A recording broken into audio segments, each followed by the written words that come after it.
For my book talk video, I chose the story Hidden Figures by Margot Lee Shetterly. Hidden Figures is a biography set place in the Langley Aeronautical Laboratory in Hampton, Virginia around the 1940s.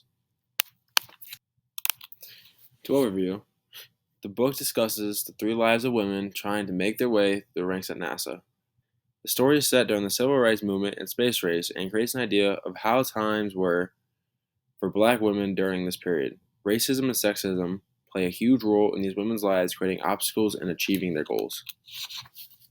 The main characters in the story were Katherine Johnson, Dorothy Vaughan, and Mary Jackson. Katherine Johnson was a main mathematician for key space flights for NASA. Dorothy Vaughan was a mathematician and human computer for NASA, and Mary Jackson was motivated to become the first female engineer for NASA. Throughout the story, there were two significant themes. The first theme was discrimination.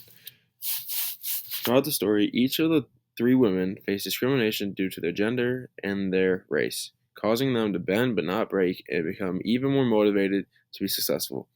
But also shows how strong these women were and not allowing hate to stop them from achieving their goals.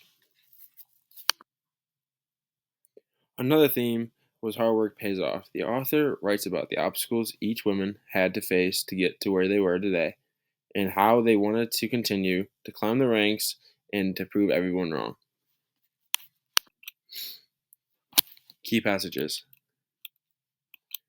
The first passage I found states, by securing jobs in Langley's West Computing section in 1940, just 2% of all black women earned college degrees, and 60% of these women became teachers. Exactly 0% of those 1940 college graduates became engineers, and yet, in an era when just 10% of white women and not even a full third of white men had earned college degrees, the West computers have found jobs and each other.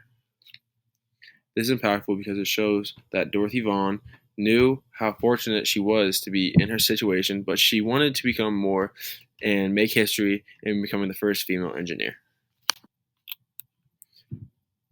For the second passage, I found it states the black female mathematicians who walked into Langley in 1943 would find themselves at the intersection of great transformations, their sharp minds and ambitions contributing to what the United States would consider one of its greatest victories.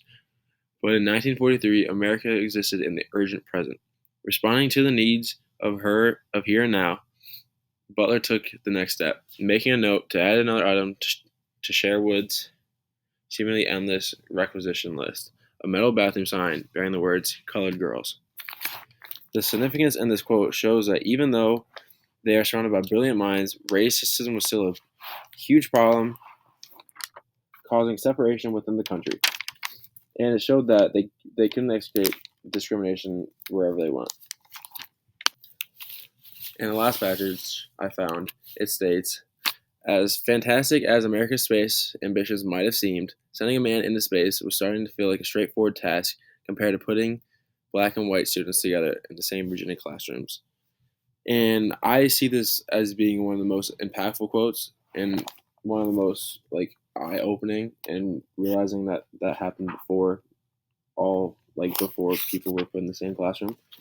And this quote is significant because the idea of putting a man in space was more normal than having black and white students in the same classroom, and it caused the black community to demand change. Author style. Margot Lee wrote in a third-person point of view, and she wrote in chronological order. And throughout the story, she gave flashbacks of each character, and given personal experiences that they had. And this was significant because it gave the reader a better understanding of how these women's lives were and what led up to them wanting to become part of NASA. My personal thoughts. Overall, I would rate this book a 9 out of 10, and it was a very outstanding book and great topic to read. And I would suggest this book to anybody interested in the space race or the civil rights movement.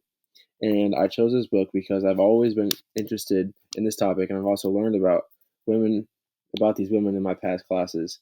And it's also interesting that these women were involved in space flights like John Glenn's orbit around the Earth and also the Apollo 11 space flight, which also is interesting because you see what's behind all, like, behind history. Thank you.